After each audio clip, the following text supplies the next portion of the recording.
મેં જિંદગીમાં જે સ્ટ્રગલ કરી છે, જિંદગીની જે બેઝિક જરૂરતો હોય એના માટે પણ તરસવું પડતું. મારે સ્ટ્રીટ લાઇટ નીચે વાંચવું પડતું અને એસએસસીની એક્ઝામમાં જ્યારે રિઝલ્ટ આવ્યું ત્યારે હું ગુજરાત એસએસસી બોર્ડમાં સેકન્ડ આવ્યો. અને શુભ સમાચારની સાથે સાથે કુદરતે એક શોક સંદેશો પણ મોકલ્યો અને એ હતું કે મારે ઘર છોડવું પડ્યું, મારા મા બાપ ઘર છોડવું પડ્યું. પપ્પાએ બહુ જ સંઘર્ષ કર્યો છે.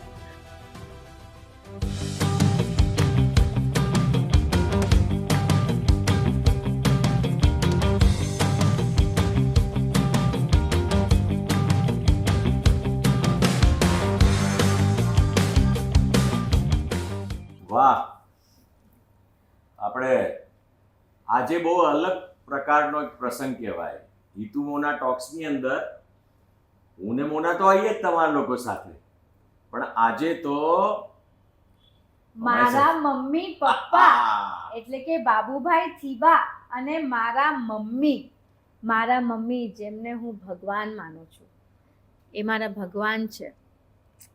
એટલે આ બહુ અલગ પ્રકારનું હિતુ મોના ટોક્સ થવાનું છે, કેમ કે આની અંદર આપણે સંઘર્ષની વાતો, પછી એક્સપિરિયન્સની વાતો, જે અમુક વસ્તુઓ જે લોકોને ઇન્સ્પાયર કરે, લોકો એ વાત જાણીને એક હિંમત બંધાય, એવી બધી આપણે વાતો કરતા હોઈએ છીએ. પણ આપણે વાત શરૂ કરીએ ને એ પહેલા આપણે આ લોકોને કહીએ તો સહી કે આપણે મુંબઈમાં છીએ. આપણે આ ઘર કોનું છે? આ ઘર બાબુભાઈ થી એટલે કે મારા પપ્પાનું છે. આ રાજવીરનું નાની હાઉસ છે. આ મોનાનું ઘર છે. અહીંયા એણે કોલેજ ને બધું અહીંયા કર્યું છે, સ્કૂલ કોલેજ. હા, એટલે આ છે મુંબઈની અંદર 7 બંગલોઝ, અંધેરી વેસ્ટ. અને અમે અહીંયા આવ્યા છીએ જન્મભૂમિ અવોર્ડ્સ, ગુજરાતી અવોર્ડ્સ માટે, જેમાં એક સેકન્ડ, મોના પહેલા છે ને બેન્ડ્રા મુંબઈમાં ભણતી હતી, ત્યાં રહેતા હતા એ લોકો, અને ત્યાંથી પછી હવે અહીંયા શિફ્ટ થયા છે. અને મારે એ કહેવું છે કે આપણે અહીંયા આવ્યા છીએ શું કામ? આમ તો હું મે વેકેશનમાં આવતી હોઉં છું, રાજવીના વેકેશનમાં, પરંતુ આજે અમે માર્ચ 31 તારીખે આવ્યા અને અવોર્ડ હતો 2 એપ્રિલે, અને જન્મભૂમિ ગુજરાતી અવોર્ડ્સ થયો, જેમાં હિતુજીને બેસ્ટ એક્ટર ફોર નાસુર ફિલ્મ મળ્યો.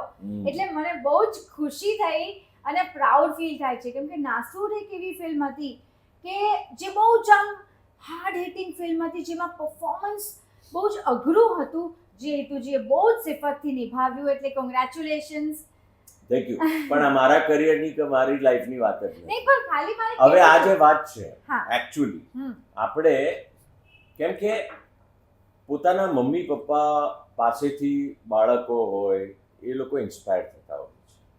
એટલે મને જે ઇન્સ્પિરેશન મારા પપ્પાનું, મહેશ બાપાનું, મમ્મીનું જોઈને જે મળ્યું છે, એવી રીતે તને પણ ઇન્સ્પિરેશન તારા મમ્મીને જોઈને મળ્યું છે. મમ્મી પપ્પા બંનેને. એટલે મમ્મી પપ્પા એટલા હાર્ડવર્કિંગ અને એટલા વર્કોહોલિક, એટલે એમની જિંદગીનો મુખ્ય ઉદ્દેશ જ એ છે કે વર્ક વર્ક એન્ડ વર્ક. કામ એ પૂજા છે, એ મમ્મીનો સ્લોગન છે, કામ એ પૂજા છે. એટલે કામને હંમેશા પ્રેમ કરો, કામની માટે કમ્પ્લેન નહીં કરો. એટલે મેં બાળપણથી આ જોયું ડિસિપ્લિન, જે મારા પપ્પા અને મમ્મીનું ડિસિપ્લિન છે. સવારે આટલા વાગે ઉઠવું, આટલા વાગે નાસ્તો, આટલા વાગે આખા દિનચર્યાનો એક ડિસિપ્લિન રૂટીન છે, જેના માટે મને હિતુજી કહે છે કે તારું ઘર છે ને થોડું મિલિટરી રાજ છે, અને તું એવી જ બની ગઈ છે ને તું રાજવીરને પણ એવી જ બનાવી રહી છે. એટલે એ થોડું આમ જોક કરે, પણ હું પપ્પા તમને સિરિયસલી થેન્ક યુ કહીશ કે તમે જે અમારું આ ડિસિપ્લિન લાઈફ મને જે આપીને, એના લીધે મને આખી મારી કરિયરમાં મને હેલ્પ થયું છે. તમે મને જ્યારે હું હિરોઈન બની, તમે નારાજ હતા, એ બધી સ્ટોરી તો બધાને બધી ખબર છે, પણ તમે મને એક વાત કીધી હતી કે અહીંયા એવું છે આ ઇન્ડસ્ટ્રી, ફિલ્મ ઇન્ડસ્ટ્રીમાં, કે તમે એક્ટિંગ 19-20 કરશો એ ચાલશે, પરંતુ તમે માણસ 100% સારા હોવા જોઈએ. તમારું બિહેવિયર, તમારી પંક્ચ્યુઆલિટી, તમારું ડિસિપ્લિન, તમારું હાર્ડવર્ક, આ બધું 100% હોવું જોઈએ. અને એ વાત મેં એટલી બધી યાદ અત્યાર સુધી રાખી છે કે જેના લીધે મને મારી કરિયરમાં બહુ જ હેલ્પ થઈ છે. થેન્ક યુ મને કોમ્પ્લિમેન્ટ્સ આપવા માટે. એટલે ક્યારની મોના વાત કરી રહી છે, હું સાંભળી રહ્યો છું, કારણ કે આપણે આજે આ બંનેને સાંભળવાના છે. એટલે મારી ઈચ્છા એવી છે, મારી બે ઈચ્છા છે. સૌથી પહેલી ઈચ્છા એ છે કે રાજવીર તું બેસી જા સાઈડ ઉપર, તું આમાં ફર ના કર. રાજવીર ઓપરેટ કર્યો છે ને, કેમેરા એટલે બધે ફરી રહ્યો છે. You sit down there. હવે આપણે શરૂઆત લેડીઝ ફર્સ્ટથી કરીએ. યસ. બરાબર. એટલે શું છે કે એક એમને જરા આપણે થોડાક સાંભળી લઈએ, કેમ કે ઉત્સુકતા લેડીઝો બહુ જ જોતા હોય છે આપણો આ કાર્યક્રમ. તો તારી મમ્માને તું પૂછ. એટલે હું એક વાત કહી દઉં તમને બધાને કે મારા મમ્મી બહુ જ સિમ્પલ, બહુ ભણેલા નથી પણ ગણેલા છે, અને જીવનમાં બહુ જ ઉતાર ચઢાવ જોયા છે, જીવનમાં સંઘર્ષ જોયો છે. પતિને સાથ કેમ આપવો એ મમ્મી પાસેથી હું શીખી. જેમ મારા સાસુમાં જેવી રીતે પપ્પાને સાથ આપ્યો, એવી રીતે મારા મમ્મીએ મારા પપ્પાને સાથ આપ્યો. એટલે મારા જીવનમાં તો બંને મમ્મીઓ એવા કે જે આવી રીતે સાથ આપ્યો. તો મમ્મી તમે એ મને કહો કે તમે જામનગરમાં જન્મ્યા, રાજકોટમાં તમારા લગ્ન થયા, અને પછી તમે મુંબઈ શિફ્ટ થયા જ્યારે અમે બંને નાના હતા. તો તમને કઈ તકલીફો થઈ? તમને શું ફીલ થતું હતું ત્યારે? તકલીફ તો કાંઈ નથી થઈ, પણ જરા આપણે ગભરાઈ જાય. બાંદ્રામાં તો બધો ઇંગ્લિશમાં હોય, ઇંગ્લિશ તો મને આવડે નહીં. ઇટ્સ ઓકે મમ્મી. હા, ઇટ્સ ઓકે. આપણે ઇમોશન્સ આવે, ઇટ્સ ઓકે. હા, ઇટ્સ ઓકે. એટલે મમ્મી એમ કહેવા માંગે છે કે મમ્મીને ઇંગ્લિશ નથી આવડતું, તો મુંબઈ જેવી માયાનગરીમાં જામનગરથી આવ્યા, જામનગરમાં મોટા થયા, લગ્ન રાજકોટમાં થયા, અને એવા વ્યક્તિ સાથે જે હાઈલી એજ્યુકેટેડ, મારા પપ્પા હાઈલી એજ્યુકેટેડ, પણ મારા પપ્પાએ એમના ગુણ જોયા હતા, અને મુંબઈમાં આવ્યા, ગભરાઈ ગયા હતા, બધું ઇંગ્લિશ વાતાવરણ. તો કિચનનો બધો સામાન કેવી રીતે લેવો એ તમે થોડું કહો મમ્મી. કિચનનો સામાન એટલે કરિયાણું છે, શાકભાજી છે, દૂધ છે, આ બધું કેવી રીતે મેનેજ કર્યું? શરૂઆતમાં તો ત્યાં બધા આવે ફેરિયાઓ, એના પાસેથી લઈ લેતી હતી. પછી અમુક વસ્તુ કેડીઝ અહીંયા હતી એક, ત્યાંથી પપ્પા બધું મને લઈ આવીને આપતા હતા. આપણે શિફ્ટ થયા ત્યારે અમે નાના હતા, હું ને હા, ત્યારની જ વાત છે. ત્યારની જ વાત છે. પપ્પા લઈ આવીને આપતા. પછી ધીમે ધીમે તો બધા વોચમેનોને બધાને પૂછીને બધાએ બંધાવી લીધા, દૂધવાળા ને ભાજીવાળા ને ફ્રૂટવાળા ને બધાય. અને પછી ક્યારેક ક્યારેક હું પણ લેવા જતી. પછી જેમ જેમ જૂની થતી ગઈ. બધું કહી નથી રહ્યા, પણ એની પાછળનો બહુ એમનો ઊંડો સંઘર્ષ હતો. કારણ કે જે વ્યક્તિ જામનગરથી અચાનક મુંબઈ જેવા મોટા શહેરમાં મેટ્રોમાં આવી જાય, બહુ અઘરું પડતું હોય છે. ખાસ કરીને છોકરાઓને ઇંગ્લિશ સ્કૂલમાં જ્યારે મૂકતા હોઈએ છીએ ભણાવવા માટે, અને એ ભણતર માટે જ્યારે તમે ઇંગ્લિશ સ્કૂલના ટીચરો, એના પ્રિન્સિપલ્સ, આ તે બધી વસ્તુઓ જ્યારે ટેકલ કરવાની હોય, હેન્ડલ કરવાની હોય, એ લોકોનો જે પણ એડ્યુકેશનલ કોર્સ ચાલતો એની ચોપડીઓ, આ તે ફલાણું ઢીકણું પૂછવું, જે પણ લાગતું વળગતું, એક એવા વ્યક્તિ જે નાના ટાઉનમાંથી મોટા ટાઉનમાં અચાનક આવી જાય ને, એ જે આખું સ્ટ્રગલ હોય છે એ અદ્ભુત મોટું સ્ટ્રગલ હોય છે, અને જે બહુ જ બખૂબી એમણે નિભાવ્યું છે. પણ એના કરતાં પણ જે ઓફિસ પણ સંભાળતા હતા, એ આમના સંઘર્ષની વાતમાં આપણે આવવાના જ છીએ, પણ એમની પહેલા આ વાત ચાલતી હતી. એટલે એ સંઘર્ષમાં એમણે કેવી રીતે 9 વર્ષ. હા, એટલે શું મમ્મી, ઘરમાં ઓફિસ હતી, રાઈટ? પપ્પાની ઓફિસ. અમે મુંબઈ શિફ્ટ થયા તો ઘરમાંથી ઓફિસ ચલાવતા હતા. તો એમાં શું થતું હતું?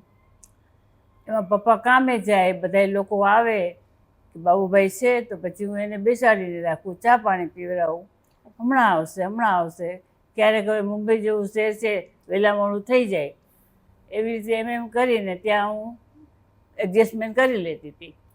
Okay. એટલે કહેવાની વાત એમ છે કે મુંબઈમાં નવા આવ્યા હોય, ઘરમાં ઓફિસ, નાના બે છોકરા, રસોઈ કરવાની, ઘર સંભાળવાનું, બધાના ખાવા પીવાનું સંભાળવાનું, અને એમાં ઓફિસનું કામ. ઓફિસમાં એટલે પપ્પા ઓબ્વિયસલી મુંબઈના ટ્રાફિકથી બધા જ વાકેફ છે. પપ્પાને વહેલું મોડું આવવાનું થાય તો માણસ ચાલ્યો ન જાય, તો એમને બેસાડી રાખવા, ચા પાણી પીવડાવવા, એ બધું જ. ફોન્સ કેટલા આવતા ત્યારે, તો આપણે મોબાઈલ નહોતા, રાઈટ?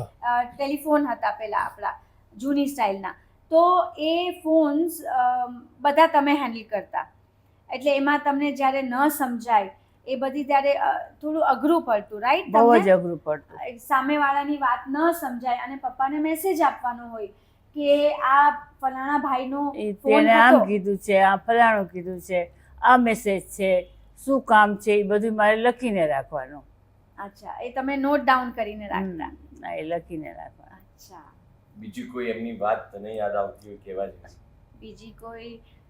મમ્મી રસોઈ બહુ સરસ બનાવે છે, અમને બધાને બહુ જ સરસ આમ ખવડાવે છે. ત્યાં ગેસ્ટ મહેમાન બહુ આવતા, બહુ જ મહેમાન આવતા, એટલા મહેમાન આવતા. અને ત્યારે ઘર નાનું હતું, નાનું ઘર. નાનું મતલબ 1 bedroom હોલ. હા, એટલે અત્યારે તો બહુ મોટું વિશાળ ઘર છે, પણ ત્યારે નાનું ઘર, 2 નાના છોકરા, બહુ બધા મહેમાનો, અને ઓફિસ ઘરમાં આટલું બધું એકલા હાથે મેનેજ કરવું. જેને બરાબરથી ઇંગ્લિશ આવડતું ન હોય, નવા શિફ્ટ થયા હોય, બોલવાના વાંધા, બોલવાના થોડો પ્રોબ્લેમ થાય, એટલે અહીંયાની જે બધી વાત ચાતુર્ય હોય, એ બધું જે આમ એ સમજવામાં થોડો પ્રોબ્લેમ થતો હતો. પણ કંઈ નહીં, મમ્મીએ હેન્ડલ થઈ ગઈ બધું. હેન્ડલ થઈ ગયું. મમ્મીએ કરી લીધું હેન્ડલ. એટલે હવે આવીએ છીએ મારા સસરાની સ્ટ્રગલ સાંભળવા, કારણ કે બહુ જ ઇન્સ્પાયરિંગ છે. મેં સાંભળેલી છે ખૂબ. એટલે એમણે જે પ્રકારનું સ્ટ્રગલ કર્યું છે ને, એ ખરેખર સાંભળવા જેવું છે. આજના જનરેશનને બધું બેઠા જોઈતું હોય છે ને ભાઈ, એની પાછળ મુંબઈના આવા આલિશાન મકાન સુધીની જે એમની સફર છે, ક્યાંથી સ્ટાર્ટ થઈને અહીંયા સુધી પહોંચ્યા છે, એ ખરેખર સાંભળવા જેવી વાત છે. મારા તો પપ્પા નરેશ કનોડિયાને પણ સ્ટ્રગલ એવી જોરદાર હતી, અને મારા સસરા એવા બાબુભાઈ તિવા સાહેબની પણ એ જ પ્રકારની જોરદાર સ્ટ્રગલ છે. તમે થોડુંક કયો. જો શરૂઆતથી વાત કરું મારા સ્કૂલ ડેઝથી, તો મારા પપ્પા છે એ ગવર્મેન્ટ સર્વન્ટ હતા, એટલે એમની ટ્રાન્સફર જુદા શહેરોમાં થતી. એટલે મારું જે સ્કૂલનું શિક્ષણ છે એ અલગ શહેરોમાં થયું છે. સમજો કે એક શહેરમાં હું પહેલી ભણ્યો હોઉં, બીજા કોઈ શહેરમાં 4થી ભણતો હોઉં, ત્રીજા કોઈ શહેરમાં 8મી ભણતો હોઉં. એવી રીતે અલગ શહેરોમાં ટ્રાન્સફરના લીધે મારે અલગ શહેરોમાં જવું પડતું હતું. અને નાનપણથી અલગ શહેરોમાં જઈને નવી શાળાઓમાં અભ્યાસ કરીને, નવા વાતાવરણમાં રહીને, નવા લોકો સાથે રહીને મને ઘણું બધું શીખવા મળ્યું છે. કદાચ મને એમ લાગે છે કે મેં જિંદગીમાં જે સ્ટ્રગલ કરી છે, એ સ્ટ્રગલ કરવાનું મનોબળ મને ત્યારથી જ મળી ગયું. એટલે દાદા મામલતદાર હતા. એમની જે પપ્પા કહે છે કે એ અલગ એટલે જ પપ્પા આટલા સ્માર્ટ છે. યા એ સ્કૂલમાં અલગ જગ્યાએ જતા કેટલાક કારણોસર મારે એવી સંજોગોને એવી સ્થિતિ પણ આવી જતી કે મારે સ્ટ્રીટ લાઇટ નીચે વાંચવું પડતું. મારો અભ્યાસ નીચે બેસીને ભણો. યસ, સ્ટ્રીટ લાઇટ નીચે બેસીને મારે ભણવું પડતું, અભ્યાસ કરવો પડતો. કેટલીક વાર એવી પરિસ્થિતિ આવતી કે જિંદગીની જે બેઝિક જરૂરતો હોય એના માટે પણ તરસવું પડતું. એવા સંજોગો ઊભા થઈ જતા હતા કે એમાં હું કંઈ કરી શકું એમ નહોતું, કારણ કે હું તો ત્યારે બાળક હતો. એ બધું કરતાં એ બધી મુશ્કેલીઓનો સામના કરતાં જિંદગી આગળ વધી. તમને ટૂંકમાં કહું તો એક દિવસ આ સફરમાં મને એક શુભ સમાચાર મળ્યા કે વિજાપુર એક નાનકડું ગામ હતું, જેમાંથી મેં SSCની એક્ઝામ આપી. અને SSCની એક્ઝામમાં જ્યારે રિઝલ્ટ આવ્યું ત્યારે હું ગુજરાત SSC બોર્ડમાં 2nd આવ્યો. એટલે મારી સ્કૂલ માટે ઉત્સવનો પ્રસંગ હતો, મારા માટે ઉત્સવનો પ્રસંગ હતો, મારા માટે શુભ સમાચાર હતા. પણ એ શુભ સમાચારની સાથે સાથે કુદરતે એક શોક સંદેશો પણ મોકલ્યો, મારા માટે એક સરપ્રાઈઝ પેકેટ પણ મોકલ્યું. અને એ હતું કે મારે એના પછી ઘર છોડવું પડ્યું, મારા મા બાપનું ઘર છોડવું પડ્યું. અને જી જી સંજય, સમય સંજોગો છે ને કોઈના આધીન નથી હોતા. ક્યારે શું આવી જાય છે, કેવી રીતે આવી જાય છે, એ તમે અંદાજો પણ નથી કરી શકતા. અને એ કઠિનાઈઓ, એ મુશ્કેલીઓની વચ્ચે જે ઊભા થઈને એની સામે સામનો કરીને જે એ સમયને કાબૂમાં લઈ લે છે ને, એ જ ખરો માણસ કહેવાય. એટલે પપ્પાએ બહુ જ સંઘર્ષ કર્યો છે. એટલે સંઘર્ષની વાતો સાંભળું તો એમ થાય કે અમારો સંઘર્ષ કંઈ જ નથી. એટલે પપ્પાએ એમનાથી જેટલું પોસિબલ થાય એટલું મને ને મારા ભાઈને આપવાની કોશિશ કરી. સમીરે પપ્પાએ ઘર છોડીને મેં ઘણું વિચાર્યું કે હું શું કરું, કારણ કે મારા માટે તો જિંદગીમાં આગળ અંધકાર હતો. અને ત્યારે મેં વિચાર્યું કે બેસી રહેવાથી તો કંઈ થશે નહીં, એટલે ત્યાંથી હું પહેરેલી કપડે નીકળી ટ્રેનમાં બેસી અમદાવાદ પહોંચ્યો, કારણ કે મને ત્યાંની સારી કોલેજમાં એડમિશન જોઈતું હતું, મારે આગળ ભણવું હતું. પૈસા હતા નહીં, કોઈ પણ રીતે હું ચાલીને સેન્ટ ઝેવિયર્સ કોલેજ પહોંચ્યો. સેન્ટ ઝેવિયર્સ કોલેજમાં જઈને ધક્કા ખાઈને મેં ત્યાંના વાઇસ પ્રિન્સિપલ ફાધર વાલેસની એપોઇન્ટમેન્ટ લીધી. ફાધર વાલેસ સ્પેનિશ હતા, ગુજરાતીના સારા લેખક હતા. મેં એમના વિશે ઘણું વાંચ્યું હતું, ઘણું સાંભળ્યું હતું. એમને રૂબરૂ મળવાનો મોકો મળ્યો. મેં જઈને મેં મારી પોતાની પૂરી આપવીતી જે સાચી કહાની છે એ મેં એમને સંભળાવી. મેં કીધું કે જુઓ, હું ભણવા માગું છું, મારી પાસે પૈસા નથી, પણ તમે મને જે કંઈ કામ કહેશો, ઝાડુ પોતા કરવાથી લઈને જે કંઈ કામ સોંપશો એ કામ હું કરીશ. અને એ કામ કરીને જે પૈસા ઊભા થાય એ તમે મારી ફી અને બુક્સ માટે લઈ લેજો. અને મારું એ વખતની પરિસ્થિતિ અને મારી વાતો સાંભળીને એમણે મને ખૂબ હિંમત આપી, ખૂબ સહાનુભૂતિ આપી અને મને કહ્યું કે આવા સંજોગોમાં તું એસએસસી બોર્ડમાં સેકન્ડ આવ્યો છે, તો તું એટલો બ્રિલિયન્ટ સ્ટુડન્ટ છે, તારે ગભરાવાની જરૂર નથી. સેન્ટ ઝેવિયર્સ કોલેજ તને એડમિશન આપશે અને અમે તને નોકરી આપીશું. અને એમણે મને ગર્લ્સ હોસ્ટેલમાં નાઇટ સુપરવાઇઝરની નોકરી આપી, તો હું દિવસે ભણતો અને રાત્રે નોકરી કરતો. એમણે મને ટ્યુશન કરવાની પણ છૂટ આપી, તો હું મારી ગર્લ્સ હોસ્ટેલની નોકરી દરમિયાન ટ્યુશન પણ આપતો. એ રીતે ભણતા અને પૈસા કમાતા. હા, અને એ કોલેજમાં હું ભણતો અને એ જે કંઈ પૈસા છે એ બધા મારા કોલેજમાં જતા અને મારી જે રહેણીકરણી છે એના માટે વપરાતા. જે કંઈ મારી આવક થતી એ એનાથી હું કરતો. એટલે એક ઓર વાત કે પપ્પાએ બહુ વર્ષો સુધી ચા ને ખીચડી ખાઈને દિવસો વિતાવ્યા છે, બહુ જ વર્ષો. એટલે તમે વિચારો તો ખરા, સ્ટ્રીટ લાઇટમાં ભણવું અને ચા ને ખીચડી ખાઈને પેટ ભરવું અને નોકરી પણ કરવી અને ભણતર પણ ચાલુ રાખવું, ખૂબ બહુ મજબૂત માણસ જોઈએ એની પાછળ આવો સંઘર્ષ કરવા માટે. ફાધર વાલેસે મને હિંમત આપવાની સાથે ભણાવવાની સાથે સાથે મારા માટે બીજા રસ્તાઓ પણ ખોલી આપ્યા, કારણ કે પોતે લેખક હતા. એટલે એમણે મને ગુજરાતી વાર્તાઓ લખવાનું, ગુજરાતી આર્ટિકલ્સ લખવાનું બધું શીખ્યું. એમની પાસે રહીને હું ઘણું બધું શીખ્યો. અને એમણે સાથે સાથે મને કારણ કે પોતે ઓલ ઇન્ડિયા રેડિયોમાં જતા, એટલે એ મને સાથે લઈ જતા અને એમણે મને ઓલ ઇન્ડિયા રેડિયોનો કોન્ટ્રાક્ટ કરાવી આપ્યો કે ફાધર વાલેસના આર્ટિકલ્સ પછી જ્યારે ઓલ ઇન્ડિયા રેડિયોને કોઈ પણ વાર્તા જોઈતી હોય કે કોઈ પણ આર્ટિકલ્સ જોઈતા હોય, કોઈ પણ ઉદ્બોધન જોઈતા હોય, તો એ મારી પાસે માંગતા અને એમાંથી પણ મને આવક થતી. એટલે જે રાષ્ટ્રીય પ્રસંગો હોય કે ધાર્મિક પ્રસંગો હોય કે ધાર્મિક ઉત્સવ હોય એના વિશે કાંઈ પણ કહેવાનું હોય તો મને ઓલ ઇન્ડિયા રેડિયો ત્યાંથી બોલાવતા અને હું એ બધા મારા જે ઉદ્બોધન હોય એ બધા પ્રસારિત હું લખીને આપું અને મારા અવાજમાં એ પ્રસારિત થતા, મારા નામ સાથે પ્રસારિત થતા. એટલે મારી કોલેજમાં પણ મારું નામ થવા લાગ્યું. મારી કોલેજમાં હું GS બન્યો, જનરલ સેક્રેટરી બન્યો અને મારી કોલેજનું ત્યાંનું શિક્ષણ પૂરું કર્યું. તમે GS બને? યસ. એટલે તમે તો પણ આટલા સિન્સિયર આવા સિરિયસ અને GS કેવી રીતે? મારા માટે તો એ જ અદ્ભુત વાત. એટલા માટે કે મારી કોલેજમાં હું તમને કહું તો પરવીન બાબી મારી કોલેજમાં મારા સિનિયર હતા, મલ્લિકા સારાભાઈ મારી કોલેજમાં મારા સિનિયર હતા અને અમારી કોલેજમાં 60% ગર્લ્સ હતી, 40% બોયઝ હતા.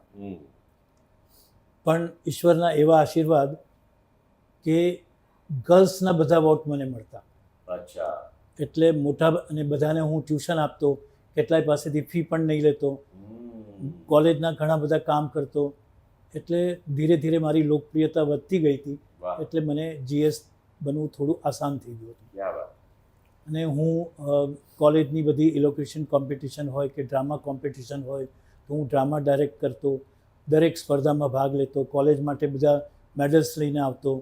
એટલે મને કોલેજમાંના પ્રિન્સિપલ અને વાઇસ પ્રિન્સિપલ અને કોલેજના બધા મારા મિત્રો તરફથી બહુ જ સન્માન મળતું, લોકો તરફથી મને બહુ મદદ મળતી. ના મારી પાસે કાર હતી, ના સાયકલ હતી, ના સ્કૂટર હતું, પણ મારા મિત્રો એવા હતા કે જે બધા મને લઈ જતા. મને ક્યારેય કપડાની ખોટ નથી પડી કે મને ક્યારેય ખાવા પીવાની ખોટ નથી પડી. મારી પાસે એવું સર્કલ ઊભું થઈ ગયું કે બધાએ મને મદદ કરી અને મારો જે જિંદગીનો મુશ્કેલ રાહ હતો એને આસાન બનાવી દીધો. તો આ એક પડાવ થયો તમારો. હવે ડિગ્રી તો મળી ગઈ. ડિગ્રી મળી ગઈ પછી ક્યાંક જવું પડશે, કામ શોધવું પડશે. એટલે મેં વિચાર્યું કે ચાલો હવે ઘણા ટાઈમથી હું અહીંયા અમદાવાદ છું તો એકવાર મારા દાદા દાદી અને મોટાભાઈ છે એ રાજકોટ રહેતા હતા. તો મને થયું કે ચલો હું રાજકોટ જાઉં. તો હું મારા મોટાભાઈ અને દાદા દાદી પાસે રાજકોટ આવ્યો. રાજકોટ આવ્યો તો મારા ભાઈ સાથે ચર્ચા કરતો હતો કે શું કરવું શું નહીં. તો મને એણે કહ્યું કે કોઈક ટેમ્પરરી કામ શોધી લે પછી તું વિચારજે કે આગળ શું કરવું એમ. એટલે ટેમ્પરરી કામ માટે મેં એક પ્રાઇવેટ સ્કૂલમાં શિક્ષકની નોકરી કરી લીધી કે જેથી કામ ધંધો કંઈક શરૂ થઈ જાય અને કંઈક આવક થાય. એ કરતાં મેં રાજકોટમાં એ વખતે બહુ લોકપ્રિય દૈનિક હતું ફૂલછાપ. એ ફૂલછાપમાં ઇન્ટરવ્યૂ આપ્યો અને ફૂલછાપમાં હું સિલેક્ટ થઈ ગયો અને ફૂલછાપમાં હું સબ એડિટર તરીકે ઉપતંત્રી તરીકે જોડાયો. અને અખબારની નોકરી હતી. મારા ઘર પર બોર્ડ લાગ્યું ઉપતંત્રી ફૂલછાપ. એટલે અમે જ્યાં હાથીખાના રોડ પર રહેતા હતા રાજકોટમાં ત્યાં મારું માન સન્માન વધી ગયું કે ભાઈ એક અખબારના ઉપતંત્રી. કારણ કે એ જમાનામાં તો મીડિયાનું બહુ માન હતું, બહુ મોટી વાત હતી. અને કે અમારા ઉપતંત્રી અહીંયા રહી રહ્યા છે. ફૂલછાપ એ સૌથી વધારે ચાલતું ન્યૂઝપેપર હતું. રાજકોટનું આ જે આખું મીડિયા, આ જે તંત્ર છે આખું પ્રેસ મીડિયાનું, એ સૌથી બેસ્ટ આખા આમ કહેવાય ને કે ઇન્ડિયાની અંદર જો સૌથી પાવરફુલમાં સારામાં સારું કહેવાય તો એ રાજકોટનું ગણાય છે. અને એનું પણ ખૂબ પ્રતિષ્ઠિત એવા ફૂલછાપની અંદર તમે ઉપતંત્રી હતા. વાહ ભાઈ વાહ. ફૂલછાપની મારી કાર્યવાહી, ફૂલછાપની મારી કામગીરી જોતા મને ફૂલછાપના તંત્રી સાહેબે મને પ્રમોશન આપીને મુખ્ય ઉપતંત્રી બનાવ્યો, ચીફ સબ એડિટર બનાવ્યો. અને ચીફ સબ એડિટર બનવાથી મારો માન પાન શાન બધું બહુ વધી ગયા રાજકોટમાં. અને સાથે સાથે મને એક વધારે ઓપોર્ચ્યુનિટી મળી એ કે ઓલ ઇન્ડિયા રેડિયોએ મને ઓફર કરી કે ગુજરાતમાં આવતા જેટલા ગુજરાતી કલાકારો છે કે હિન્દીના પણ જે કલાકારો ગુજરાતમાં આવે એની તમે ઓલ ઇન્ડિયા માટે ઇન્ટરવ્યૂ લઈ શકો છો. એક સેકન્ડ, આ બધી ઘટના વચ્ચે તમે અત્યાર સુધી પરણી ગયા હતા? યસ. આ બાળકો થઈ ગયા હતા? યસ. એટલે એ અગત્યની વાત કહેતા હું ભૂલી ગયો તો સારું તો તમે યાદ કર્યું કે એ દરમિયાન મારા લગ્ન થઈ ગયા હતા. મારી પત્ની બહુ સુંદર, મારી પત્ની બહુ એ તો સુશીલ. દેખાય જ છે. વાહ. પણ ત્યારે તો મેં એકલાએ જોઈ હતી ને. એટલે મારી પત્ની બહુ સુંદર, વાહ. બહુ સુશીલ. હા. અને હું જ્યારે એને મળ્યો હમ. ત્યારે મને લાગ્યું કે ના, મારા માટે તો આ જ ઠીક છે, હમ. મારે આગળ કંઈ જવાની જરૂરત નથી. હમ. એટલે મારી જે પરીક્ષા હતી એમાં 100% માર્ક્સ સાથે પાસ થઈ ગઈ. વાહ. એટલે મેં એની સાથે લગ્ન કરી લીધા. વાહ. અને એણે આવીને તમારા પરીક્ષામાં પાસ થયા હતા? મેં એમણે તો નહોતી- જો કર્યા હતા. મેં નહોતી લીધી પરીક્ષા. તમે નથી લીધી? એ વાહ. વાહ. એમણે હા, વગર પણ મમ્મીને એમણે બહુ જ વગર ગમતા પરીક્ષાએ હતા. મને પાસ કરી દીધા. પણ મમ્મી મને એમ મારા કહેતા, ભાઈઓ પૂછવા ગયા હતા અચ્છા. કામ કરે છે એમ. સાંભળ્યું, મારા હા. ભાઈઓ જ્યાં કામ કરે છે ત્યાં પૂછવા ગયા હતા કે હા. બધું બરાબર છે, તો બધું. બરાબર છે. મારી એવી જ હાલત કરી હતી હો. એમના ભાઈ આયા હતા બધું જોવા. પણ તમને કહું, મમ્મી એમ કહેતા હતા કે મને પપ્પા બહુ ગમતા હતા, ક્યાંક બધે લગ્નોમાં જોયા હતા ઓહ. અને કે બહુ જ મને એટલે પપ્પા પહેલેથી ગમતા મને હતા. લાગે છે લેડીઝોમાં ફેમસ તો હતા જ. પછી એ કોલેજ હોય કે પછી હવે લગ્નની વાત હોય. એ કે બહુ ગમતા કોલેજની હતા. તમે વાત કરી તો હું તમને વાત કરું હા. કે મારી કોલેજમાં મારી સામે એક છોકરી ઊભી હતી. ઓહ. જીએસની ઇલેક્શનમાં, જીએસના ઇલેક્શનમાં હમ. છોકરી હારી ગઈ, હું જીતી ગયો. એ વાહ. બોલો. 40% હતી માત્ર પુરુષો, 60% છોકરીઓ, તોય એ જીત્યા હતા. આવું છે. એ સમય દરમિયાન હમ. મેં એક બીજું કામ કર્યું. હમ. મેં એક એડવર્ટાઇઝિંગ એજન્સી ત્યાં ઊભી કરી, વાહ. મારી પોતાની માલિકીની. હું તમને યાદ એ- અપાવું, તમે ઓલ ઇન્ડિયા રેડિયોની જે વાત કરતા હતા એની પહેલા એજન્સી આવી કે એના નહીં, પછી? નહીં, એ બંને સાથે થયું. સાથે તો એક ઓલ બાજુ ઇન્ડિયા તમે રેડિયો પર હા. ઓલ ઇન્ડિયા રેડિયો પર મેં બધા હા. ઇન્ટરવ્યૂ લેવા શરૂ કર્યા, બધા હિન્દીના કલાકારો, ગુજરાતીના Correct. કલાકારો. Correct. અને એ ગુજરાતીના કલાકારોમાં તમને કહી દઉં કહી દો. કે નરેશ કનોડિયા પણ હતા અને મહેશ કનોડિયા પણ એ હતા. વાહ. એટલે એમના પણ ઇન્ટરવ્યૂ મેં લીધા છે. કનેક્શન જુઓ, ક્યાં વાત છે. એમના પણ ઇન્ટરવ્યૂ લીધા છે. અને એમણે મને બહુ બિરદાવ્યો હતો. વાહ. જોકે એ તો એમની આદત છે, આદત હતી કે ના, ના, એ પપ્પા એ તો મોં પર કહી દરેકને દેતા. મને તો બહુ પ્રોત્સાહન આપ્યું એમણે. કેમ કે તમે મને- છો જ એવા. મને બહુ પ્રોત્સાહન આપ્યું હતું એમણે. હા. મને કહ્યું હતું, કારણ કે મહેશ નરેશ એટલે એ જમાનામાં જી. ભગવાનની જેમ પૂજાતા. જી. જેમ આજે લોકો અહીંયા અમિતાભ બચ્ચનને યાદ કરે છે હિન્દી ફિલ્મોમાં, જી. એમ ગુજરાતના લોકો માટે મહેશ નરેશ એક ભગવાન હતા જી. કે જેમણે સંઘર્ષ કરીને આટલું મોટું નામ કર્યું. મહેશ કુમારનું સંગીત એટલે કર્ણપ્રિય સંગીત, જી. અને નરેશ કુમારની એક્ટિંગ, અને એમની જે અદાકારી, એમની જે અદાઓ, અને એમની જે દિલેરી, હમ. એમના સંઘર્ષની વાતો ભૂલીને લોકો એની વાતો કરતા ક્યાં મારી પાસે.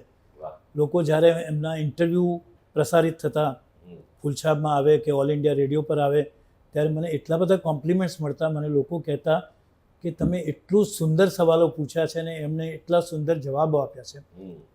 કારણ કે નરેશભાઈની જે હાજર જવાબી હતી Yes. બહુ કમાલની હતી. Yes. એ કંઈ પણ છુપાવતા નહીં. બિંદાસ. હું એમને કંઈ પણ સવાલ પૂછું તો મને એનો સાચો ખરો 100% જવાબ આપતા. Yes. પછી હું એમની પત્ની વિશે પૂછું કે એમના બાળકો વિશે પૂછું કે એમની પાસ્ટ લાઈફ વિશે પૂછું કે એમની રોમેન્ટિક લાઈફ વિશે પૂછું, કંઈ પણ પૂછું, બિંદાસ. કે એમની ફિલ્મોગ્રાફી વિશે પૂછું.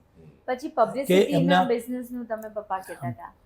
એની સાથે અમે આ સોના પબ્લિસિટીના નામે મેં હમ. એક એડવર્ટાઇઝિંગ એજન્સી શરૂ કરી. હમ. અને કેમકે હું પહેલેથી મેં સંઘર્ષ કર્યો છે એટલે મને એ સમજમાં આવી ગયું હતું કે નસીબ સાથ આપે ના આપે, મહેનત તો સાથ આપશે. હમ. એટલે હું ખૂબ મહેનતુ હતો. એટલે એડવર્ટાઇઝિંગ એજન્સી મારી દીપી નીકળી. હમ. રાજકોટમાં મારી એજન્સી નંબર 1 પર આવી ગઈ. અને સોના ખૂબ બિઝનેસ, publicity. સોના પબ્લિસિટીનો ખૂબ બિઝનેસ થવા લાગ્યો. હમ. અને એ બિઝનેસમાં પણ મારી પત્નીએ મને ખૂબ સાથ આપ્યો છે. વાહ. કારણ કે જિંદગીમાં સુખના ને દુઃખના દિવસો એક સરખા નથી હોતા. હમ. ઉતાર ચઢાવ આવ્યા જ કરે. હમ. દુઃખમાં જે તમને સાથ આપે એ તમારું સાચું સાથી છે. વાહ. અને મારી પત્નીએ એ હંમેશા સાથ નિભાવ્યો છે. જ્યારે પણ દુઃખના દિવસો આવ્યા ત્યારે એને મને સધિયારો આપ્યો છે, ત્યારે એણે મને મદદ કરવાની કોશિશ કરી છે. અને મારા પર ઘરની કોઈ પણ જવાબદારી ન આવે એવી કોશિશ કરી છે કે જેથી હું મારા બિઝનેસ પર ધ્યાન આપી શકું, મારા પ્રોફેશન પર ધ્યાન આપી શકું. એટલે મારા માટે મારી પત્ની છે એ મારા માટે દેવી સમાન છે. વાહ. કે એને હું એનાથી વધારે કોઈ અંજલિ ના આપી શકું. ક્યાં વાત. જિંદગીમાં જો કોઈને આભારી હું હોઉં મારી પ્રગતિ માટે તો એ મારી પત્ની છે. વાહ, અદ્ભુત અદ્ભુત વાત. એવું જ થાય કે આપણે સાંભળ્યા જ કરીએ. અને પેટ છૂટી વાત આજે જ્યારે મારા સાસુ સસરા મોનાના મમ્મી પપ્પા કરી રહ્યા છે આપણી સાથે, ત્યારે બહુ જ સાંભળવું છે. હજી તો આ સ્ટ્રગલ તો હજી ફિલ્મ લાઈન સુધી પહોંચી નથી, કારણ કે બાબુભાઈ થીબા તો હિન્દી ફિલ્મ ઇન્ડસ્ટ્રીની અંદર જ ખૂબ મોટું નામ છે. એટલે એ વાત આપણે કરીએ, પણ મને લાગે છે આ ચા બા પતી ગઈ છે આપણી, એટલે નેક્સ્ટ એપિસોડમાં કરીએ તો ચાલશે તને?